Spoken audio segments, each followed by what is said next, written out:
There is a $3 bag of charcoal sitting in every farm supply store in America right now.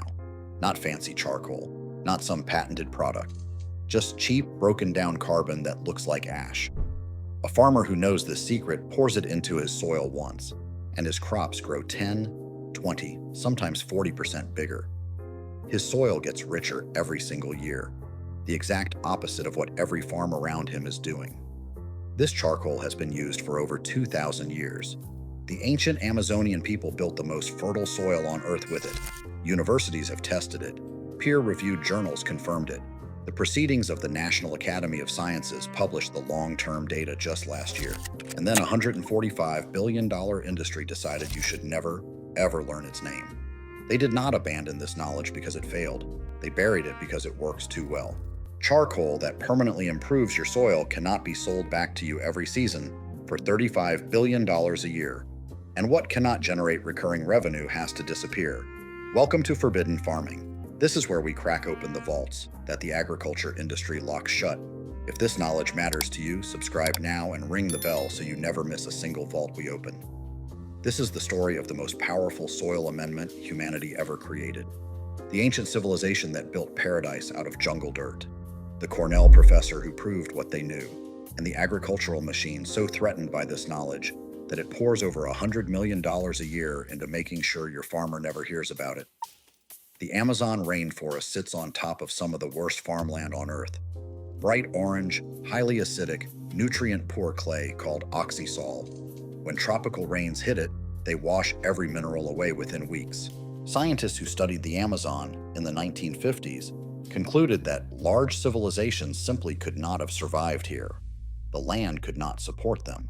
Then they found the Black Earth. Scattered throughout the Amazon basin, along the Negro and Solimoes rivers, through the upper Xingu, down the lower Tapajos near Santarém, reaching all the way into Bolivia.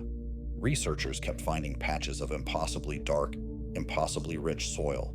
Not orange clay, jet black earth, teeming with life in a region where nothing was supposed to grow well. They called it Terra Preta de Indio, the black earth of the Indian. Some deposits ran 2 meters deep, some covered hundreds of acres. The oldest layers carbon dated back 5,000 years. Scientists measured the organic carbon and found levels 3 to 18 times higher than the surrounding jungle floor. 1 hectare of Terra Preta held 250 tons of carbon. The soil right beside it held just 100. But what stunned every researcher was not just the richness. It was the fact that it was still there, still fertile, still alive, never having received a single bag of synthetic fertilizer in 2,000 years. The surrounding oxysol had barely changed in 2 millennia. Terra Preta remained one of the most productive soils on the planet. Something in this earth was not degrading. Something was locked in that would simply not leave. A Dutch soil scientist named Wim Sombroek spent his career chasing that answer. While mapping soils near Belém for the FAO in the early 1960s, he kept encountering these impossible black patches in nutrient-stripped jungle. In 1966, he published Amazon Soils, the first scientific examination of what these dark earths actually were. His conclusion was both simple and staggering. The ancient Amazonian people had built this soil on purpose. They had combined organic waste, fish bones, crop residues, manure, broken pottery, with one specific ingredient: charcoal, not wood ash. Charcoal produced by burning organic material slowly in low oxygen conditions, then worked deep into the earth. The result behaved unlike anything else in soil science. It did not decompose. Organic matter normally breaks down within years. Carbon escapes back into the atmosphere. Nutrients wash away in the rain. The fertility you build today is gone in a generation. But the charcoal those ancient farmers buried 2,000 years ago was still in the ground, still holding nutrients, still feeding microbes, still making the earth black and alive. Sombroek died in 2003, never seeing what his work would unleash. Because around 2001, a soil scientist named Johannes Lehmann joined the faculty at Cornell University with a single driving question. If the ancient Amazonians could build permanent soil fertility from nothing but organic waste and fire, what would happen if modern science did it deliberately, at scale? Lehmann spent the next 2 decades finding out. More than 400 peer-reviewed papers, Controlled trials across 6 continents, his team helped establish the science around a new term for this ancient material, biochar. And what the data showed was almost impossible to believe. Across 1,078 paired experiments in a 2021 meta-analysis, biochar raised crop yields by an average of 15% compared to fertilizer-only plots. In degraded tropical soils, covering most of the developing world, yields jumped 25%. In highly acidic soils below a pH of 5, the number reached 40%. A 4-year Colombian field trial tracked maize yields from start to finish. Year 1, 20% improvement. Year 4, 140%. The soil was not wearing out. It was accelerating. Lehman's team also ran the climate numbers. Applying biochar to a fraction of global farmland could remove 1.8 billion tons of carbon dioxide equivalent from the atmosphere annually. The IPCC's 2022 Sixth Assessment Report pushed that figure to 2.6 billion tons per year, up to 35% of all the climate removal humanity needs to meet its targets. Something that grows more food while reversing climate change. Made from agricultural waste, costing almost nothing to produce. And yet, in 2025, the global biochar market was worth $698 million, and the synthetic fertilizer market stood at $145 billion. Biochar held less than half of 1% of a market it was scientifically proven to improve.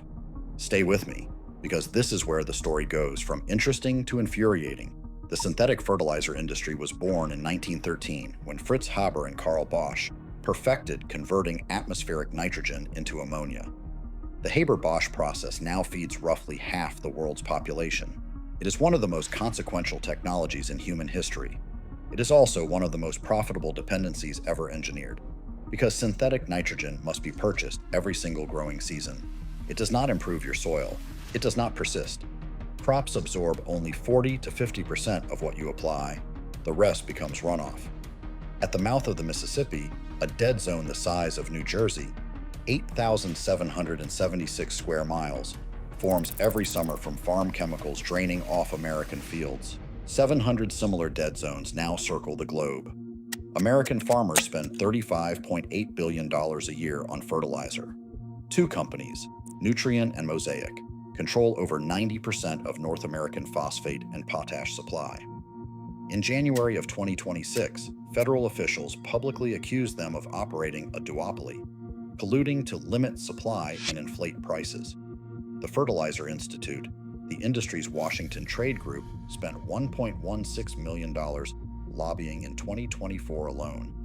Agribusiness as a whole spent $177 million lobbying Congress in 2023. More than oil and gas, more than the entire defense industry. Now ask yourself a simple question. If you ran a $145 billion business built entirely on farmers buying your product every single season, what would you do with a soil amendment that lasted 500 years, grew more effective over time, and could be made from crop waste for essentially nothing? There is no conspiracy needed to answer that. The incentives write the outcome themselves.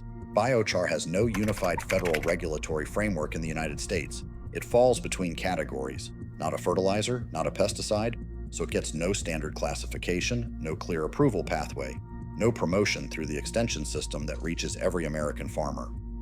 Want to build a production facility? You face air quality permits more complex than those required for traditional open burning, despite producing a fraction of the emissions.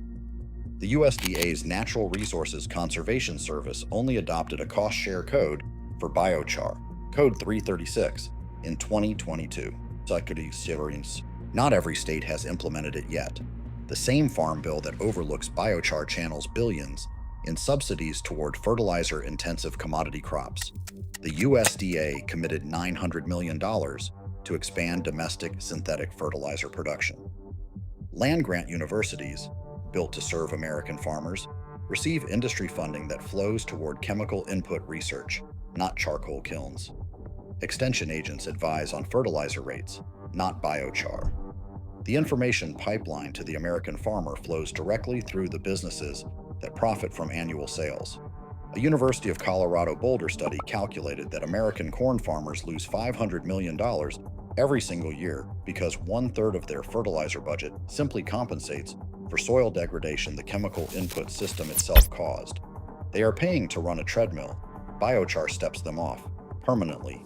Here's what this knowledge actually looks like in practice. You can make biochar from almost any organic material: wood chips, crop residues, rice husks, corn stalks. The method now used across more than 80 countries is called the Kon-Tiki flame curtain kiln, a conical design developed in 2014 that creates a low oxygen burn zone, producing dense charcoal rather than ash. A basic Kon-Tiki costs between $100 and $650 to build. Your feedstock is agricultural waste you already produce.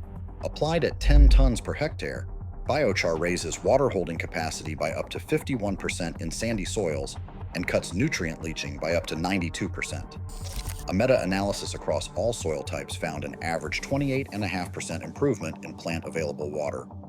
Amortized over 20 years, biochar application runs about $175 per hectare per year.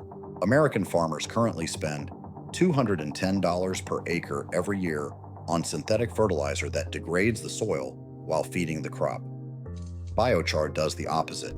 It leaves the ground richer every single season, compounding forward. Biochar combined with even reduced fertilizer inputs raises yields 48.4% on average compared to fertilizer alone. 1,078 paired comparisons. Peer-reviewed, documented, reproducible science. And here is the final number before this video ends. Every ton of biochar applied to soil sequesters approximately 2.5 to 3.3 tons of carbon dioxide equivalent, locked in stable carbon structures for 500 to 1,000 years or more. In 2025, verified biochar carbon removal credits traded at $164 per ton. Microsoft signed a contract for 1.24 million tons over 10 years. Google purchased 100,000 tons in January of 2025 alone. The same charcoal that feeds your crops generates carbon credit income while sitting in your ground. The ancient Amazonians had no carbon market, no laboratory, and no peer-reviewed journals. They had the land, the fire, and the patience to watch what happened when you buried the right kind of charcoal in the earth. They built a civilization on the worst farmland on the planet, fed millions of people for centuries, and left behind soil that has outlasted their cities, their language, and their names. Wim Sombroek found that black earth in 1966. Johannes Lehmann proved in 400 papers exactly why it works. The IPCC confirmed it can help reverse a century of chemical damage to the ground beneath our feet. And the machine that profits from your annual fertilizer bill made sure none of that ever reached the farmer down the road. Until now, that knowledge is yours. Share it with a farmer. Share it with someone watching their topsoil wash into a ditch. Share it with anyone who has ever paid a fertilizer bill and wondered why the soil keeps getting worse every decade. The charcoal costs $3. The kiln costs $650 once. The improvement it starts will still be in that ground long after you are gone. If this vault opens something for you, subscribe and ring the bell. Every share keeps this knowledge alive against the machine that buried it. The next vault opens soon, and what is inside will change the way you look at every field you pass.